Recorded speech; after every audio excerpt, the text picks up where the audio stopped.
I'm going to talk about self-employed plasterer earnings.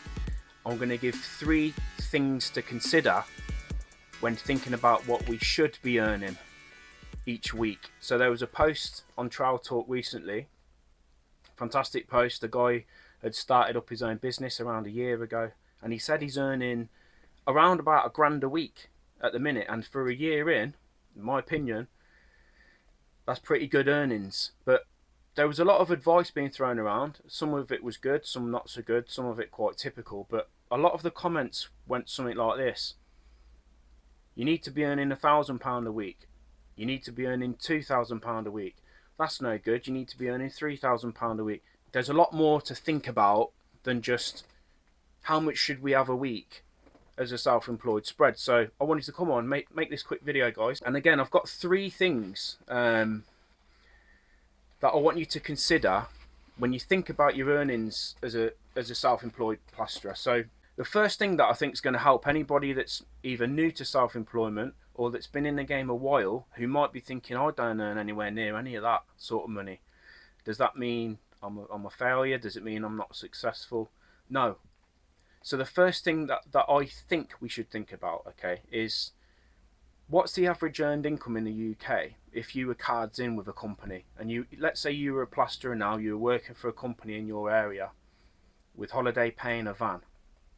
Now I know that living in Coventry in the West Midlands, because I've researched it, if I was to go cards in for a company, I might earn between 28 grand and 35 grand a year, depending on who I worked for and what I was doing. But typically, if I was out plastering houses for 40 hours a week, I'd typically have a works vehicle, 28 days paid holiday a year, and I might be lucky to earn 35,000 a year, maybe tops. So in my opinion, if we're going to go self-employed and be willing to take on all that pressure, all that stress, all that anxiety, and spin all these different plates, I think we need to be aiming to earn significantly more than what we would earn in a job doing what we're doing day in and day out. So that's my thinking. But on top of that, there's multiple reasons why we go self-employed.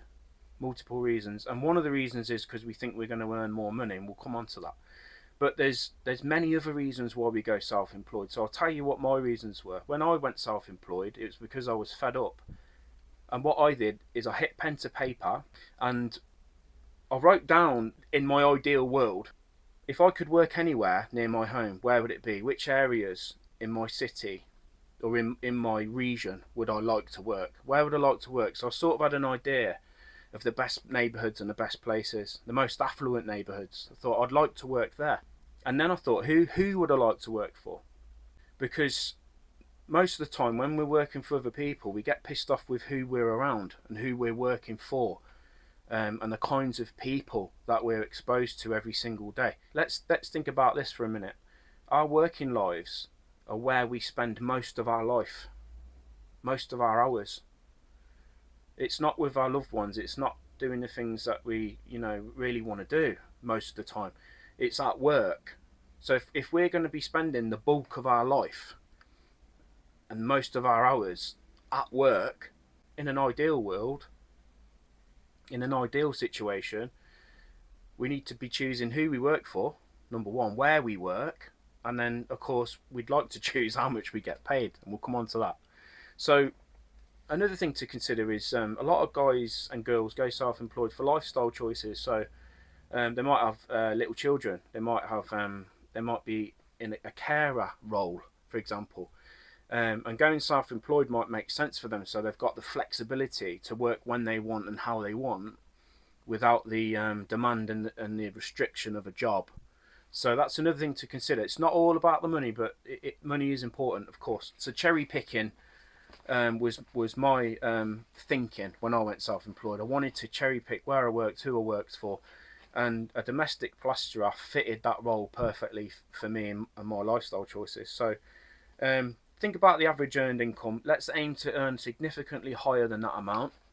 Think about where we are on the spectrum of self-employment in terms of skills and ability, and how long have you been in the game for? Because someone that's been in the game for 6 months or a year, their earnings are going to look different to an experienced plasterer that's been in the game 25 years.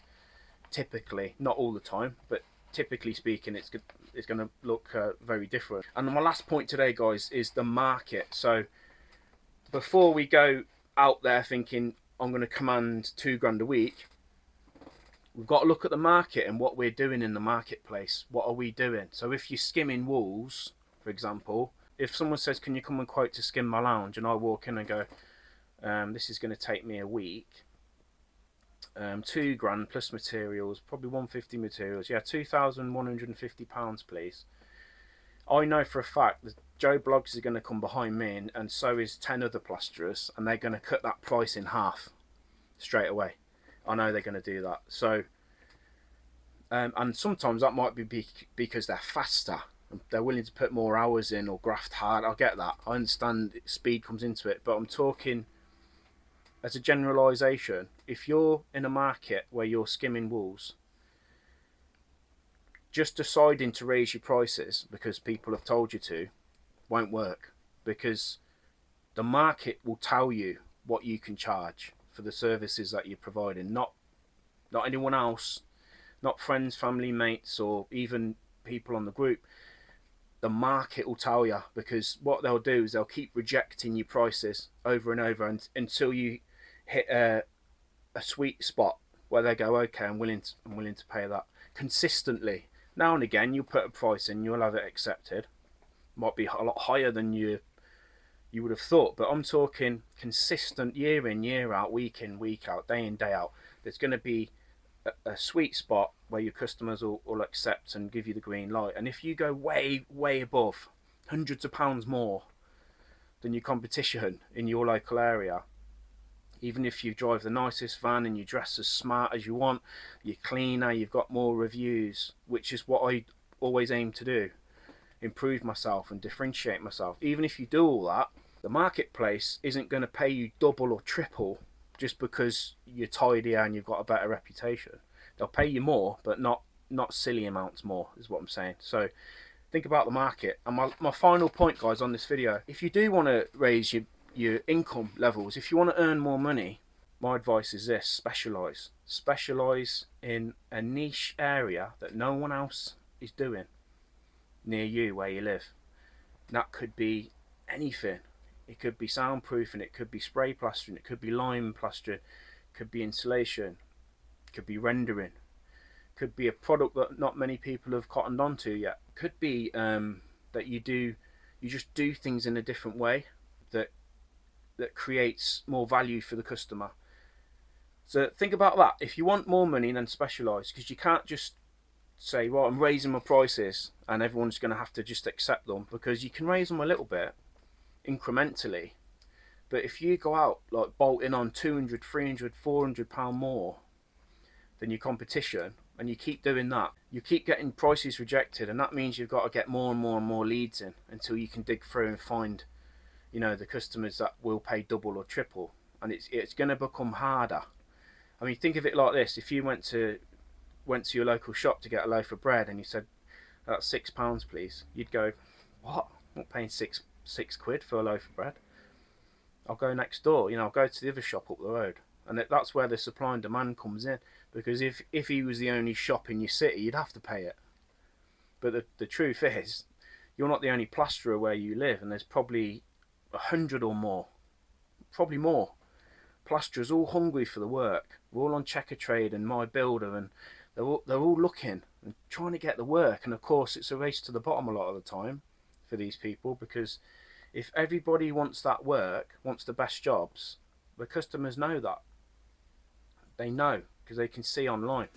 So think about that.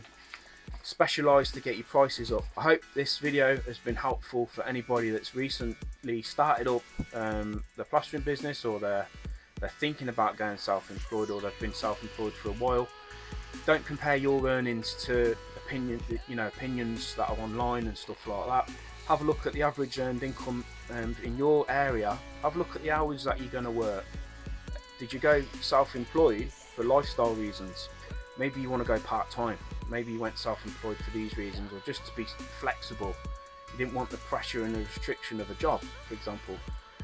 And then think about the marketplace. What's the market really willing to pay you for the services that you offer, and what other services can you specialise in to get that income up?